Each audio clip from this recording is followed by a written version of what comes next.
مسجد میں داڑھی یا سر میں کنگھی وغیرہ کرنا اس کا کیا حکم ہے؟ چنانچہ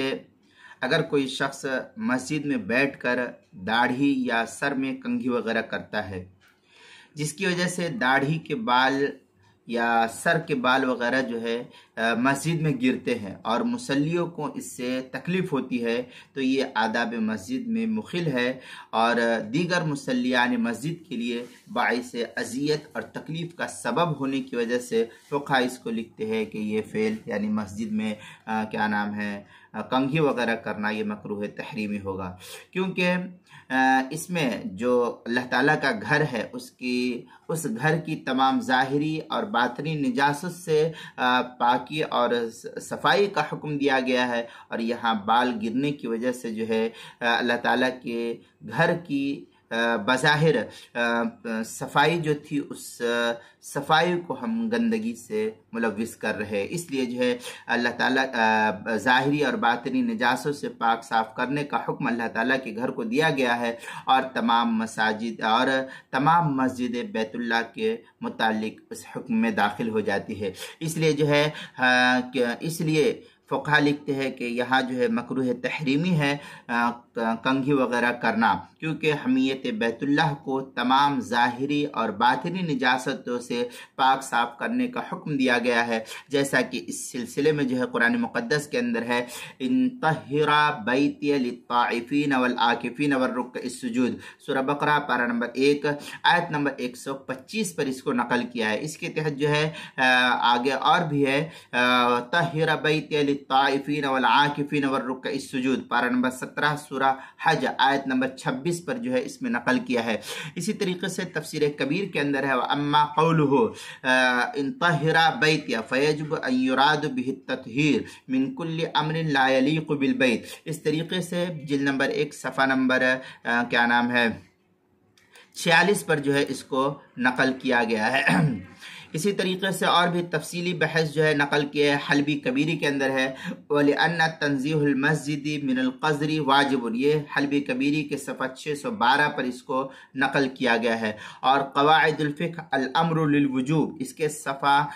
62 پر بھی اس کو نقل کیا گیا ہے، وہاں بھی اس مسئلے کی تفصیل کو دیکھ سکتے ہیں۔ اور اسی طریقے سے تمام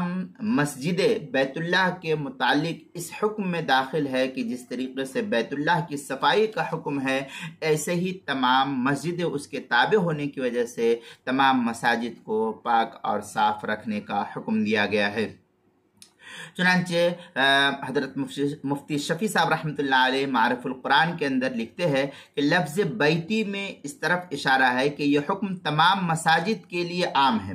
کیونکہ ساری مساجد بیوت اللہ ہے، ساری کے ساری مسجدیں دنیا کی جہاں کہیں بھی بنی ہوئی ہے وہ سب کی سب مسجد جو ہے اللہ کا گھر ہے۔ جس طرح بیت اللہ کا تمام ظاہری اور باطنی نجاست سے پاک اور صاف رکھنا ضروری ہے، اسی طرح تمام مساجد کو بھی پاک اور صاف رکھنا یہ ضروری ہوتا ہے۔ یہ تفصیلی بحث جو حضرت مفتی شفیع صاحب رحمۃ اللہ علیہ نے پہلی جلد صفحہ 323 پر اس کو نقل کیا ہے۔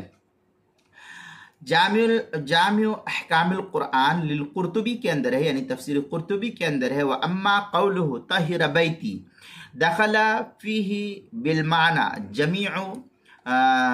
بیوتہ تعالی فیکون حکمہا حکم فی التطہیر والنظافہ، یہ جو ہے تفسیر قرطبی جلد نمبر 2 صفحہ نمبر 114 کے جو ہے اس کو نقل کیا ہے۔ اسی طریقے سے آگے مزید جو ہے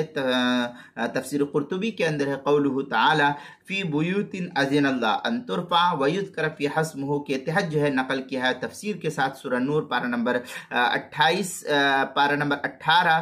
آیت نمبر 36 کے تحت جو نقل کیا ہے احکام القرآن للقرطبی کے اندر واختلف الناس فی البیوت ہنا علی 5 اقوال، الاول انها المساجد المخصوصۃ للہ تعالی بالعبادہ، اس طریقے کے الفاظ جو ہے بڑی تفصیل کے ساتھ تفسیر قرطبی جلد نمبر 12 صفحہ نمبر 265 پر اس کو نقل کیا ہے۔ اس لیے جو ہے ہم مسلمانوں کو بطور خاص جو مسلیان حضرات ہیں انہیں مسجد کے اندر آنے کے بعد کنگھا وغیرہ داڑھی کے اندر کرنے سے پرہیز کرنا چاہیے، تاکہ جو ہے بال وغیرہ مسجد کے اندر نہ گرنے پائے۔ یہ تفصیلی بحث جو ہے المسائل المہمہ فیما ابتلت بہ العامہ، اس کی پہلی جلد صفحہ 63 پر اس کو نقل کیا ہے۔ عنوان ہے مسجد میں داڑھی یا سر میں کنگھی کرنا، مسئلہ نمبر 53 کے تحت جو ہے اس کو نقل کیا ہے، آپ وہاں دیکھ سکتے ہیں۔